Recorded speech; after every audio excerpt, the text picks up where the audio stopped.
Jangan lupa subscribe YouTube channel Metro TV News dan jangan lupa nyalakan notifikasinya.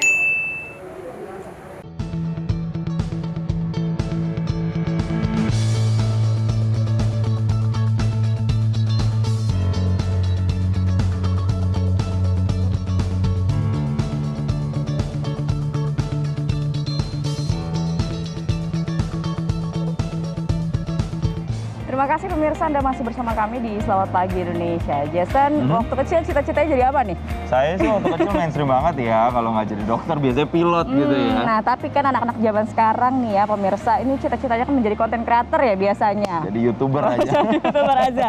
Nah, di desa nih, salah satu di Dusun Posong, Desa Tapen, Kecamatan Tapen di Kabupaten Bondowoso, pemirsa Jawa Timur, dijuluki kampung YouTuber karena para pemudanya hampir sebagian besar ini menjadi konten kreator yang menghasilkan materi hingga ratusan juta rupiah. Nah, kita lihat pemirsa, informasinya suasana Dusun Posong Desa Tapen, Kecamatan Tapen, Bondowoso, Jawa Timur, sekilas hampir sama dengan kampung lainnya.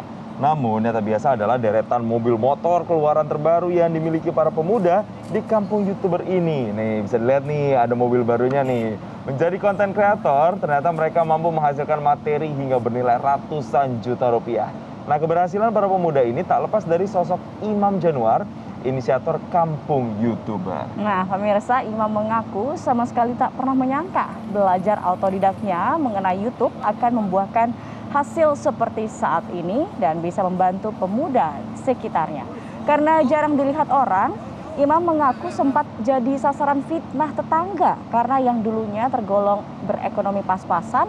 Nah, jika biasanya setamat SLTA, para pemuda banyaknya menganggur atau mengadu nasib ke Bali atau Surabaya maupun kota besar lainnya, kini mereka lebih banyak tinggal di rumahnya, mengelola kanal YouTube, dan tentunya menghasilkan pundi-pundi rupiah.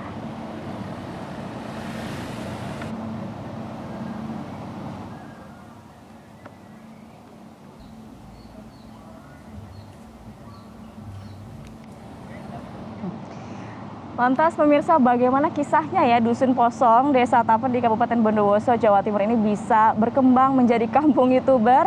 Ada sosok yang dianggap menjadi inspirasi ya untuk bisa menjadi kampung YouTuber dan mereka juga akhirnya belajar menjadi seorang konten kreator. Nah, langsung saja kita membahasnya bersama dengan Imam Januar, inisiator kampung YouTuber yang sudah tersambung bersama kami melalui sambungan virtual. Kita langsung sapa, selamat pagi Mas Imam. Halo, selamat pagi. Iya, terima kasih Mas Imam telah bergabung bersama kami. Tadi kalau kita lihat ini cuplikannya, gambar-gambarnya, ngeri banget, mobil-mobil keluaran baru semua nih udah berjejer begitu ya di kampung di sana, di desa di sana. Nah, kalau boleh tahu penghasilan dari YouTube sendiri, dari Mas Imam sendiri berapa sih Mas per bulannya? Kalau dikatakanlah kalau kita dapat rezeki ya bisa lebih dari 100 juta. Bahkan melebihi 200 juta juga kita dapatkan. Itu kita menggunakan manfaat. Oke, sampai ratusan juta ya. Nah, dengar-dengar juga bahkan Mas Imam nggak sendiri nih, tapi juga Mas Imam mengajak pemuda-pemuda lainnya untuk bikin konten juga, untuk ngonten juga. Emang nggak takut kesaing nih Mas Imam nanti kontennya kalah saing loh sama tetangga-tetangganya atau pemuda sekitarnya? Nah, karena saya masih yakin bahwa sesuatu rezeki itu tidak pernah akan tertukar. Tapi kalau ilmu itu pasti bisa dikopi, tapi kalau rezekinya nggak bisa dipakai, Mas. Saya percaya itu. Dan insya Allah ilmu yang dibagikan itu akan lebih berkah hasilnya. Dan akan menambah persaudaraan kita kepada sesama manusia. Nah, itu merupakan salah satu pelampiasan saya semenjak saya mau belajar YouTube. Tidak ada yang mau mengajari kepada orang-orang yang lebih berpotensi memiliki ilmu. Akhirnya saya mulai otodidak gitu. Dan saya melampiaskan dengan cara harus mengajarkan ilmu yang saya punya kepada semua orang, terutama adalah yang pengangguran dari kampung saya ini. Oke, mengajak mereka yang pengangguran untuk belajar sama-sama menjadi konten kreator dan akhirnya membuat karya dan menghasilkan. Nah, awalnya juga kan Mas Imam ini dianggap miring ya oleh para tetangga. Tapi bagaimana Mas Imam akhirnya keluar dari omongan orang lain dan bisa membuktikan bahwa ini loh karya saya. Apa sih yang dibuat oleh Mas Imam? Jadi untuk menutup fitnah itu saya tidak mungkin bisa menutup banyak mulut ketika banyak komentar negatif terhadap saya sendiri.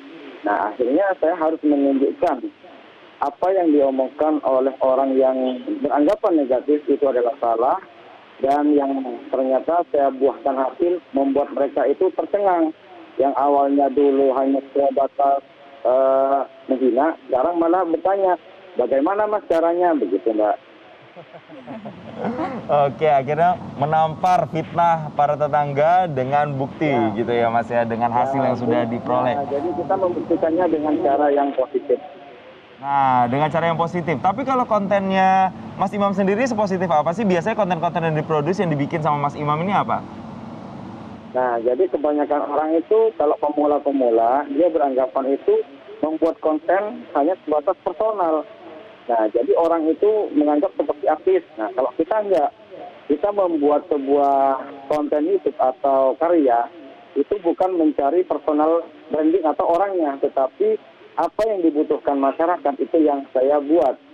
Salah satu contohnya adalah konten dunia kesehatan, atau edukasi tentang cara mengaji, atau bacaan Al-Quran, atau juga tentang yang menghibur. Contohnya di dalam seperti membuat film pendek atau dunia prank. Jadi membuat konten-konten yang benar-benar ada nilainya, baik itu menghibur atau mengedukasi masyarakat. Jadi insya Allah kalau membuat konten yang seperti itu akan lebih banyak peluang daripada membuat konten yang isinya hanya membahas personal diri sendiri. Oh, jadi segmentasinya bukan hanya humor belaka, bukan hanya asal prank, tapi juga ada edukasinya, ada juga berbagai macam yang ingin disampaikan, apalagi tadi disampaikan oleh Mas Imam, ini adalah sebuah pemikiran dari masyarakat juga sebetulnya ya. Nah, Mas Imam, jumlah subscribernya itu sekarang udah berapa sih? Apa yang didapatkan dari para subscriber ini? Maksudnya gimana? Maksud saya saat ini followersnya, subscribernya sudah berapa, dan dari pengikut ini seperti apa komentar dari mereka? Kalau soal subscriber itu kita tidak hanya mengandalkan satu channel saja, kita membuat banyak channel. Jadi rata-rata setiap channelnya itu ya. Jadi ada yang sudah 1 juta lebih, ada yang ratusan ribu, ada juga yang masih puluhan ribu. Jadi kita itu menambah aset-aset terus. Jadi kemungkinan kita akan dari channel ini lagi turun, channel satunya lagi up. Jadi untuk menstabilkan dari income kita.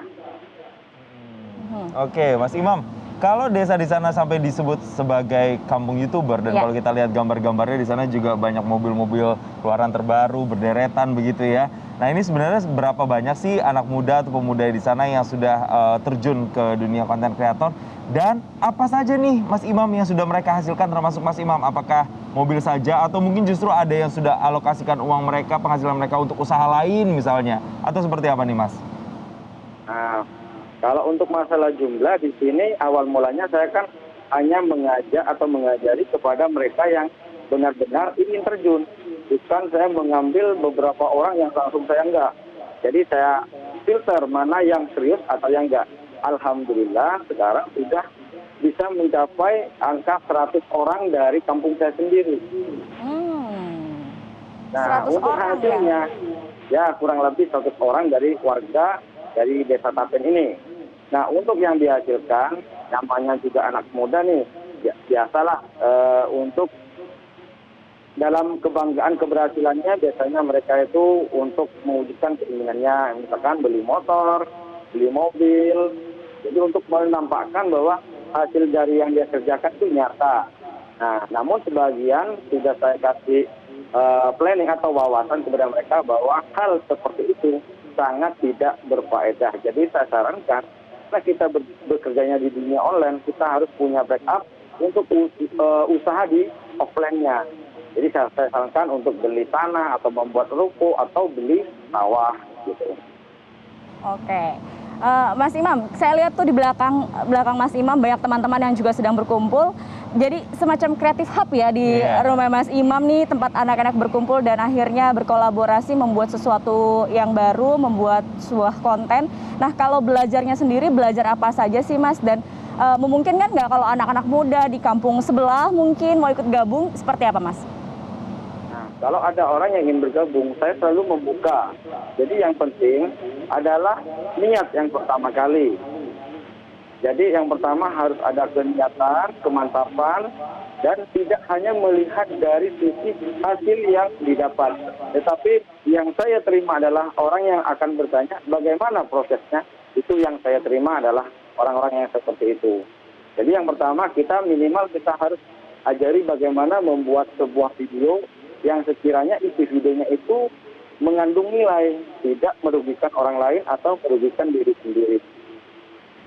Oke, Mas Imam, tapi gini, orang di luar sana yang berusaha untuk jadi YouTuber atau mereka yang ingin berterjun ke dunia konten kreator ini kan juga pasti susah-susah gampang. Ada mungkin orang yang cepat naiknya karena membuat sebuah konten yang gampang untuk diterima masyarakat, tapi ada juga loh yang lama naiknya.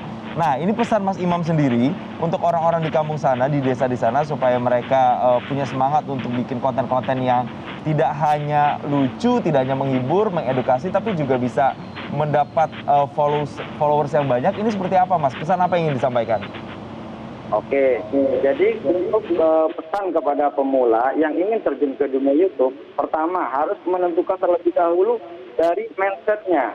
Kita terjun ke dunia YouTube itu untuk apa? Yang pertama, apa hanya sebatas iseng-iseng, atau hanya sebatas ingin punya akun YouTube, atau hanya sebatas ingin memindahkan memori dari data handphone atau dari hard disk ke database YouTube, atau hanya ingin membranding dirinya atau produk, atau mindsetnya adalah untuk mendapatkan passive income.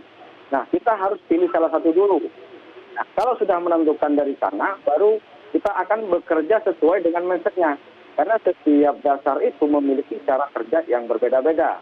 Kalau kita sudah menentukan mindset tadi, namun kebanyakan masyarakat di sini mindsetnya adalah mendapatkan penghasilan dari uang, termasuk saya sendiri.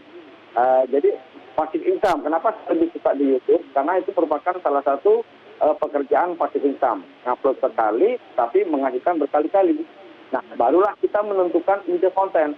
Yang paling susah di dalam dunia per-YouTubean adalah satu, yaitu ide kontennya. Nah, ide konten ini harus kita sesuaikan dengan hobi atau passion kita. Misalkan orang itu nggak punya hobi atau passion, minimal kita memanfaatkan lingkungan sekitar. Contohnya mungkin ada tetangga yang memiliki peternakan kambing atau polybag. Nah, kita bisa mengunggah konten-konten itu. Ataupun jika tidak memiliki hobi, passion, ataupun nggak punya lingkungan yang bisa dijadikan konten, kita baru menentukan prinsip-prinsipnya. Nah, yang pertama, kita kalau mindsetnya mencari duit, pilihlah konten yang sifatnya abadi, jangan yang viral. Yang kedua, buatlah konten yang minim budget atau tidak pakai modal. Yang kedua, buatlah konten yang memiliki mangsa pasar yang luas, dari kalangan anak sampai orang tua, laki dan perempuan. Juga kita memilih konten yang tidak harus menggunakan tempat khusus dan waktu khusus untuk membuat konten tersebut. Jadi itu saran saya. Nah, kebanyakan masyarakat umum itu malah sibuk mencari bagaimana mendapatkan subscriber, bagaimana untuk mendapatkan 4.000 jam tayang. Nah, itu merupakan salah satu syarat bagaimana itu bisa menghasilkan uang. Itu kesalahan besar kepada pemula dengan sibuk mencari subscriber. Baik, Nah, yang benar luar biasa. Buatlah konten bagaimana orang itu tertarik, ada nilainya, menghibur atau mengedukasi atau bermanfaat. Sehingga tanpa disuruh orang itu pun akan klik tombol subscribe-nya itu. Baik, luar biasa sekali pesannya dari Mas Imam. Perlu diingat bahwa konten kreator ini adalah proses panjang ya, dan ini adalah keuntungan itu adalah passive income. Jadi jangan langsung terburu-buru, tapi kita harus memberikan karya yang terbaik. Itu Jason kalau mau jadi konten kreator? Saran-sarannya bisa diikuti juga ya, dan kalau bisa cari konten-konten yang memang punya pasar luas. Terima kasih Mas Imam telah bergabung bersama kami. Salam untuk YouTuber-YouTuber yang ada di desanya di sana ya. Baik, pemirsa, kami masih akan kembali dengan sejumlah informasi. Untuk itu tetaplah bersama kami. Selamat pagi Indonesia, kembali sejenak.